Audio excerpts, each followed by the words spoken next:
नमस्कार, मैं हूं प्रेम और फ्रैंकली विद प्रेम में आपका स्वागत है। आज विश्व पर्यावरण दिवस है और आप सभी को इस दिन की ढेर सारी शुभकामनाएं। विश्व पर्यावरण दिवस की स्थापना 1972 में संयुक्त राष्ट्र महासभा द्वारा मानव पर्यावरण पर स्टॉकहोम सम्मेलन में के दौरान की गई थी और 1973 से हर साल 5 जून को मनाया जाने लगा। भारत में इसे कई रूप से मनाते हैं, कोई जागरूकता अभियान चलाता है, कोई पेड़ लगाता है, लेकिन हम आज इसे एक अलग दृष्टिकोण से समझेंगे और चलते चलते आपको भगवान से भी मिलाएंगे। चौंकिए नहीं, इंतजार कीजिए। पहले समझते हैं कि पर्यावरण या एनवायरनमेंट क्या है। हमारे आसपास जो कुछ भी है वो हमारा पर्यावरण बनता है और पर्यावरण की अपनी एक प्रकृति है, यानी एक नेचर है। इसलिए नेचर और एनवायरनमेंट एक दूसरे के लिए इस्तेमाल होने वाले एक ही शब्द हैं। हमारी पूरी की पूरी प्रकृति 5 एलिमेंट या तत्वों से बनी है। जल यानी वाटर, धरती या अर्थ, आकाश यानी ईथर, वायु यानी एयर और अग्नि यानी फायर। अब जानते हैं कि एलिमेंट हमारे एनवायरनमेंट में कहाँ है। अब जल को लें तो जल महासागरों, नदियों, झीलों और भूजल, जिसे जलमंडल या हाइड्रोस्फीयर भी कहते हैं, को रिप्रेजेंट करता है। ये सभी जीवित जीवों के लिए अनिवार्य है। धरती या सॉलिड सरफेस चट्टानों, मिट्टी को दर्शाता है, जिसे वैज्ञानिक रूप से लिथोस्फीयर के नाम से जाना जाता है। यह जीवन के लिए आधार और पोषक तत्व प्रदान करता है।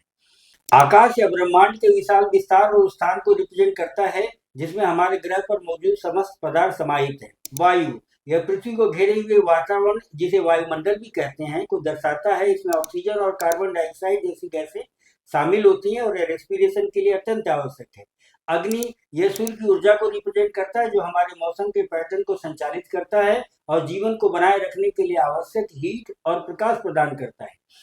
इससे पहले कि हम आगे बढ़ें, हम दो बातों को समझते हैं कि धार्मिक ग्रंथों में और साधु संत बुजुर्ग ने जो हमें कहा है कि भगवान सर्वत्र व्याप्त है, यानी हर जगह उपस्थित है। और एक दूसरी बात कि भगवान हमारे भीतर भी हैं, तो हम अपने भगवान से मिलते हैं। एक्चुअली भगवान शब्द को अलग करके देखें तो भ, ग, व और न है। भ से भूमि, ग से गगन, व में 2 अक्षर हैं। व से वायु यानी एयर, अ से अग्नि यानी फायर, न से नीर यानी वाटर।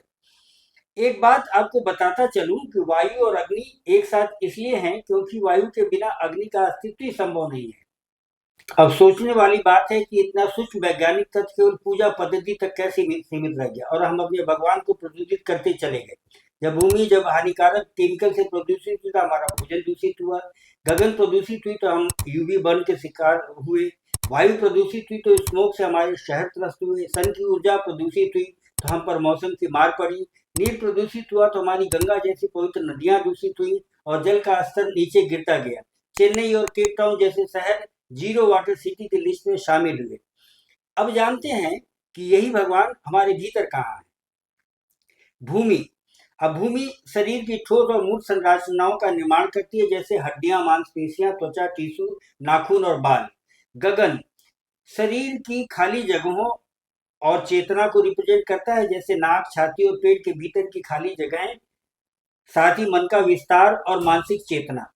वायु शरीर के सभी प्रकार की हलचल, रक्त संचार और नर्वस सिस्टम के कार्यों को संचालित करती है, जैसे रेस्पिरेशन, नर्व के इम्पल्स, मांसपेशियों का संकुचन और अंगों का फैलना और सिकुड़ना।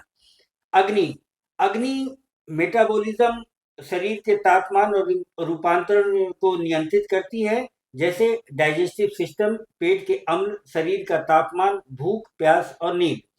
नीर शरीर के सभी तरल पदार्थों, नमी और आपस में जोड़ने वाले तत्वों को रिप्रेजेंट करता है, जैसे रक्त, सलाइवा, लिम्फ, बलगम, पसीना और वीर्य।